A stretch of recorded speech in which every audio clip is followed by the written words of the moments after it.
The politician surprisingly confess the responsibility for the accident. अब यहाँ पे देखिए सबसे पहले एक वर्ड दिख रहा होगा रिस्पॉन्सिबिलिटी।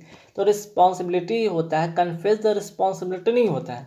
ठीक है, आपने कोई गुनाह किया है, आपने कोई गलत काम किया जिसकी आप प्रायश्चित कर रहे हो, वहाँ पे आप कन्फेस करते हैं। यहाँ पर रिस्पॉन्सिबिलिटी की अगर हम बात करेंगे तो कन्फेस नहीं होगा, एग्रीड नहीं होगा, एक्नॉलेज नहीं होगा, बल्कि क्या, ओन अप। ठीक है, आप रिस्पॉन्सिबिलिटी को क्या करते हो, लेते हो। आप अपनी जिम्मेदारी को क्या करते हो, आप अपनी जिम्मेदारी को मानते हो। ठीक है, मान लेना, ठीक है, मानना, ठीक है, या मान लो अपनी जिम्मेदारी को।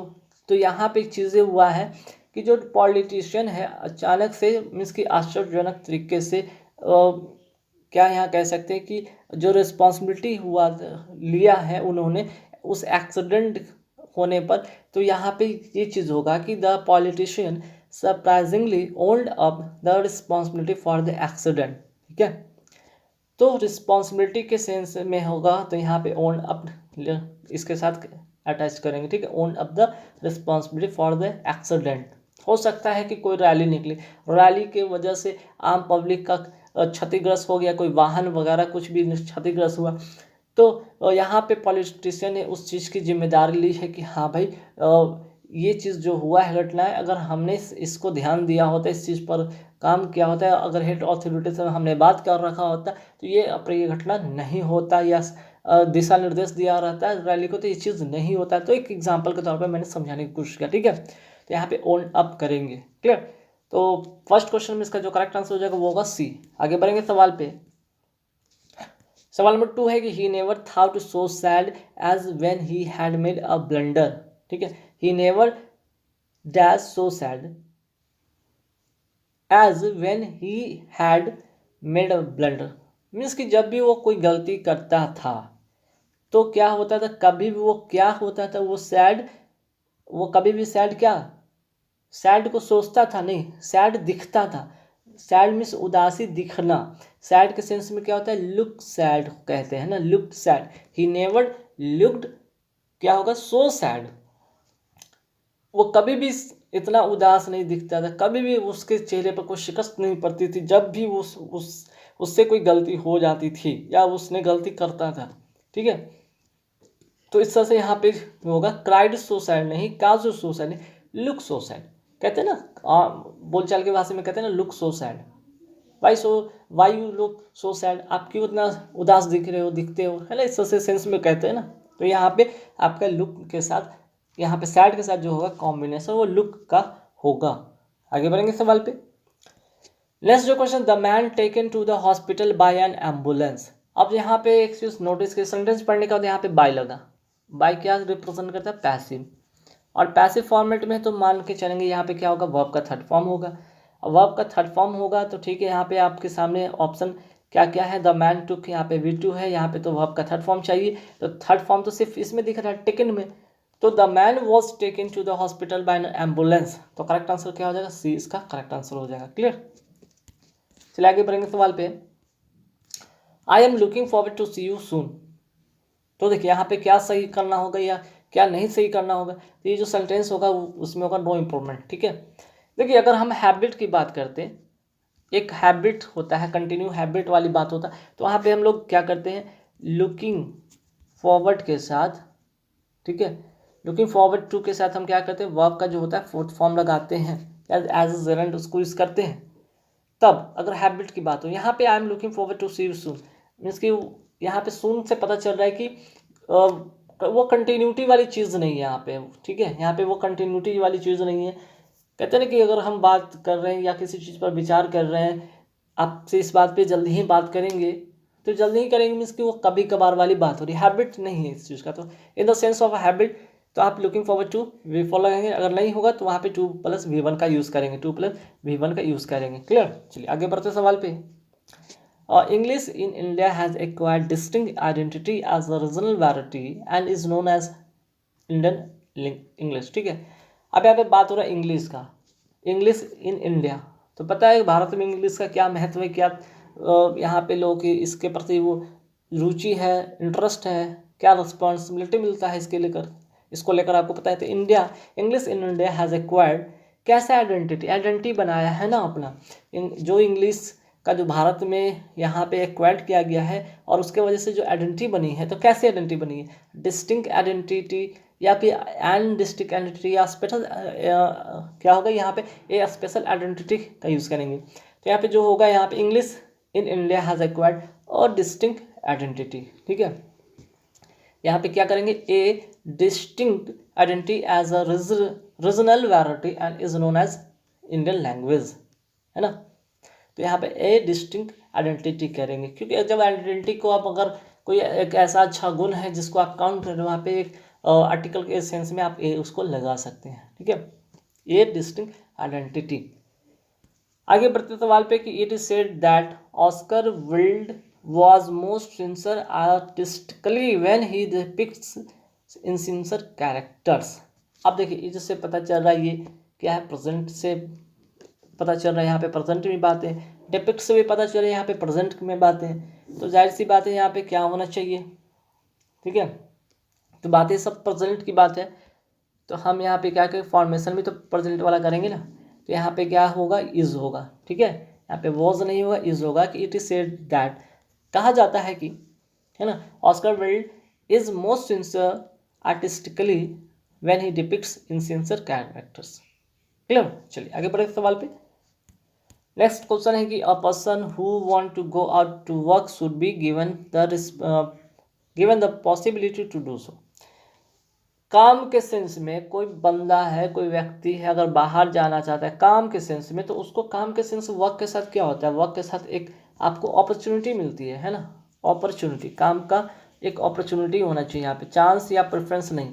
तो वर्क के साथ आप क्या यूज़ करेंगे, अपॉर्चुनिटी, ठीक है। और to opportunity should be given, work should be given the opportunity to do so. Clear. चलिए आगे बढ़ते सवाल पे। अनलेस ही डोंट लिव्स, देखिए अनलेस अगर लग गया तो यहाँ पे तो निगेटिव होगा नहीं अपने आप में, अनलेस के साथ निगेटिव होता ही नहीं है। तो अनलेस के साथ क्या होता है, अगर अनलेस अपने आप में क्या है, एक निगेटिव है, निगेटिव स्टेटमेंट ये बता ही रहा है, तो उसका अगर ये निगेटिव दे रहा है तो उसमें डू नॉट लगाने का कोई मतलब नहीं बनता है। तो अनलेस ही लिव्स होगा, ठीक है। क्योंकि यहाँ पे देखिए ये प्रेजेंट में है, तो पहला अगर जो इसके बाद वाला कंडीशनल सेंटेंस में ये होता है कि अगर आपका जो कंडीशनल सेंटेंस अगर यहाँ पे प्रेजेंट में रखेंगे तो उसके बाद वाला सेंटेंस होगा वो फ्यूचर में होगा। अगर आपका उसके बाद वाला अगर ये फ्यूचर में दिख रहा है तो इसके जो कंडीशनल सेंटेंस होंगे वो प्रेजेंट में होंगे, प्रेजेंट इंडेफिनिट में होंगे। Clear. Unless he lives this house I will not stay anything, ठीक है। चलिए आगे बढ़ते सवाल पे। She abandoned the idea of marrying him, जब शादी के सेंस में होता है बात, ठीक है, जब हम बात करते हैं शादी के सेंस में कि she abandoned the idea of marrying him, तब हम वहाँ पर डेजर्टेड का यूज़ करते हैं। डेजर्टेड मतलब त्याग देना, छोड़ देना, ठीक है। जब भी मैरी वाला वर्ड आ गया था ना, इसलिए आप यहाँ पे जैसे मैरी वर्ड दिखे तो वहाँ पे डेजर्टेड छोड़ देंगे, छोड़ देना, किसी को शादी के सेंस में अगर बात करें वहाँ पे छोड़ दिया जाता है। क्लियर। आगे सवाल पे आता है कि Indian democracy is a great attention for overseas investor. Indian democracy की बात हो रही है, इज अ ग्रेट अटेंशन नहीं, यहाँ पे क्या होगा, is a great attraction. India की जो डेमोक्रेसी है एक ग्रेट अट्रैक्शन दिखा रही है ओवरसीज इन्वेस्टर, जो ओवरसीज इन्वेस्टर है मीन्स जो विदेश में इन्वेस्टर है जो इन्वेस्ट करते हैं इंडिया में, वहाँ पे जो यहाँ की जो इंडियन डेमोक्रेसी है उसको, इसके वजह से ये लोग क्या कर रहे हैं, अट्रैक्ट हो रहे हैं, ना कि अटेंशन हो रहे हैं, ठीक है। चलिए आगे बढ़ते सवाल पे कि it is simplistic to assume that whatever is taught will be learn. Simple सी बात है, यहाँ पे फिर से देख रहा हूँ कि what ever is taut bill भी, देखिए बिल और बी लगा हुआ है, ये पैसिव फॉर्मेशन। अगर पैसिव फॉर्मेशन है तो इसके साथ क्या होगा, वर्ब का थर्ड फॉर्म लगेगा। वर्ब का थर्ड फॉर्म का मतलब होगा यहाँ पे डी, ठीक है, इसका डी इसका करेक्ट आंसर हो जाएगा, है ना। आगे आते सवाल पे कि the I notice that the opposite man was staring at me. Opposite man उल्टा आदमी नहीं, मीन्स कि उल्टा सोच वाला व्यक्ति होता है, गंदी सोच वाला व्यक्ति होता है, तो हम क्या कहते हैं, द मैन अपोजिट कहते हैं उसको, ठीक है। मीन्स कि जो घटिया सोचने वाला हो या गंदा विचार वाला हो या गंदा सोचने वाला, वो स्टेरिंग कर रहा है एट मी पे, ठीक है, मुझ पर वो क्या कर रहा है, घूर रहा है। तो यहाँ पे द मैन अपोजिट होना चाहिए, तो द मैन अपोजिट कहाँ मिला, ये मिला डी नंबर में। आप टिक करके आगे बढ़े। देखिए नेक्स्ट क्वेश्चन क्या है, draft are still a harsh reality for the Indian farmers. Draft मतलब सुखाड़ की बात हो रहा है, तो यहाँ पे सुखाड़ से ये पता चला है इसका मतलब होता है सूखा, ठीक है। जब बारिश नहीं होती है तो क्या होता है, ज़मीन सूखा पड़ जाता है, खेती करने में बहुत ही दिक्कत होती है कि इंडियन फार्मर को, है ना, या कोई भी फार्मर हो। Hail are still a harsh reality for the Indian farmer. तो यहाँ पे इससे ये पता चला ये सिंगुलर रिप्रेजेंट कर रहा है। आपको लग रहा हो कि इसमें ऐसा लगा है तो प्लूरल है, नहीं, ये अपने आप में सिंगुलर रिप्रेजेंट कर रहा है। अगर ये सिंगुलर रिप्रेजेंट कर रहा है तो ये तो होगा नहीं, ये तो होगा नहीं, दोनों तो सिंगुलर रिप्रेजेंट कर, प्लूरल रिप्रेजेंट कर रहे हैं, तो सिंगुलर वाला हो जाएगा डी। ठीक है, इज ये सिंगुलर रिप्रेजेंट कर रहा है, is still harsh reality for the Indian farmer. Next question पे आते हैं। One should exercise their right to vote. One should exercise their right to vote. Right to vote मतलब वोट देने का अधिकार है किसी को भी। तो यहाँ पे वन लगा हुआ है, यहाँ पे क्या है, सब्जेक्ट के तौर पे यहाँ पे वन है, तो इसका जो प्रोनाउन बनेगा वो क्या बनेगा, वंस बनेगा। वन का प्रोनाउन वंस। क्लियर। चलिए नेक्स्ट क्वेश्चन है कि many children reject to go to school where they do not enjoy freedom.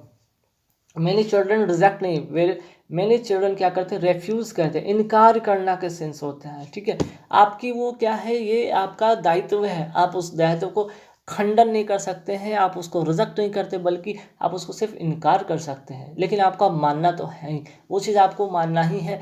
आप उसको थोड़ा देर के लिए इनकार कर सकते हैं, लेकिन उसको खंडन या उसको रिजेक्ट नहीं कर सकते। अगर खंडन या करने के सेंस में हो तब वहाँ पर रिजेक्ट का यूज़ करते हैं, तो यहाँ पर रेफ्यूज होगा। क्लियर। चलिए आगे बढ़ते सवाल पे। There is much demand for fuel as the number of vehicles are increasing day by day. ठीक है, अब यहाँ पे क्या आप इनपुट करेंगे जरा फटाफट आप लोग हमको भी बताएंगे, कमेंट करके भी बताएंगे कि इसमें आप लोग भी जानते हैं क्या। ठीक है, हालांकि मैं इसमें अभी बता दूंगा ताकि आप लोग को ज़्यादा परेशानी ना हो। ध्यान दीजिए यहाँ पे क्वेश्चन क्या है कि यहाँ पे व्हीकल्स की बात हो रहा है, तो ध्यान रखिए एक चीज़ यहाँ पे, ये क्या है, व्हीकल्स क्या है, प्लूरल नाउन है ना, व्हीकल्स क्या है, प्लूरल नाउन है। और आर क्या है यहाँ पे, ये भी प्लूरल दिख रहा है ना, तो समझिएगा यहाँ पे द नंबर का यहाँ केस है। ठीक है, ये मामला कहाँ फंसा है, द नंबर वाला मामला फंसा है, तो इसको आपको इम्प्रूव करना होगा। ठीक, यहाँ पे आपको द नंबर वाला मामला यहाँ पे इम्प्रूव करना होगा। देखिए द नंबर की अगर हम बात करते हैं, द नंबर ऑफ, ठीक है, ये वर्ड दिख रहा है, द नंबर ऑफ के बाद ध्यान रखिएगा, इसके बाद नोट कर ले, इसके बाद जो होगा वो क्या होगा, प्लूरल नाउन होगा और सिंगुलर वर्ब होगा। सिंगुलर वर्ब होगा, दो चीज़ होगा। द नंबर ऑफ के बाद प्लूरल नाउन होगा, तो चलिए प्लूरल नाउन तो मिल गया, करेक्ट है, लेकिन सिंगुलर वर्ब होना चाहिए, जो कि गलत है। यहाँ पे आर नहीं होगा बल्कि इज इंक्रीजिंग होना चाहिए ना, तो यहाँ पे इज इंक्रीजिंग होगा, मीन्स कि डी इसका करेक्ट आंसर होगा। क्लियर, इज इंक्रीजिंग होगा यहाँ पे। ठीक है, आर इंक्रीजिंग के जहाँ पे इज इंक्रीजिंग होगा। आगे बढ़े सवाल पे। चलिए नेक्स्ट क्वेश्चन क्या है, the memorial service conducted by the priest was heartiest. नहीं, हार्टिएस्ट मतलब होता है यहाँ पे हार्दिक, और यहाँ पे वॉज के बाद यहाँ पे प्रीस्ट वॉज क्या है, यहाँ पे हार्दिक in the sense of adjective की बात हो रही है, और एडजेक्टिव का है तो किसी नाउन को रिप्रेजेंट करेगा। तो यहाँ पे जो मेमोरियल था, जो समारोह चल रहा था प्रीस्ट के द्वारा, वो कैसा था, वो हार्दिक नहीं था। ठीक है, ठीक, यहाँ पे वो कैसा था, यहाँ पे हार्ट रेंडिंग था। ठीक है, हार्ट रेंडिंग मीन्स कि वो हृदय से, आप कह सकते कि जो चीज़ें चल रहा था वो हार्ट रेंडिंग कह सकते हैं। ठीक है, रेंडिंग मीन्स प्रतिपादन करना, दिल से वो चीज़, उसके प्रति आपका डेडिकेशन है ना, आप उसको डेडिकेट कर रहे हैं। तो the memorial service conducted by the priest was heart rending होगा, हार्टिएस्ट नहीं। क्लियर। आगे बढ़ते सवाल पे कि इंडिया वो declare the winner of cricket world cup. India से क्या लग रहा है, ये प्लूरल थोड़ी है, ये तो सिंगुलर है। अब सिंगुलर है तो यहाँ पे सिंगुलर ही तो चाहिए ना हमें। और यहाँ पे बात करें world cup, India the winner of cricket world cup, India was declared, है ना, इंडिया वॉज क्या होगा, इंडिया वॉज डिक्लेयर। ठीक, ये होगा declare the winner of the cricket world cup. ठीक है, इंडिया के साथ वॉज होगा। आगे बढ़े सवाल पे, you look tired, you look tired, yes I had been running. You look tired, आप थके हुए दिख रहे हैं, तो यू क्यों, क्योंकि आई हैव बीन रनिंग, है ना, I have been running, B इसका करेक्ट आंसर होगा। और लास्ट पे आते हैं, Whenever I go to a city, I live in a hotel. जब भी हम क्या शहर जाते हैं तो कहाँ रुकते हैं? होटल में। तो बात अगर कभी कभार की हो तो वहाँ पे स्टे का यूज़ करेंगे। स्टे मीन्स कभी कभी, कभी कभी। लीव का होता है कि थोड़ा लंबे समय के लिए, ठीक है, लंबे समय के की अगर बात करें तब वहाँ पे लीव का करेंगे, नहीं तो कभी कभी के लिए आप स्टे का यूज़ करेंगे। तो गाइज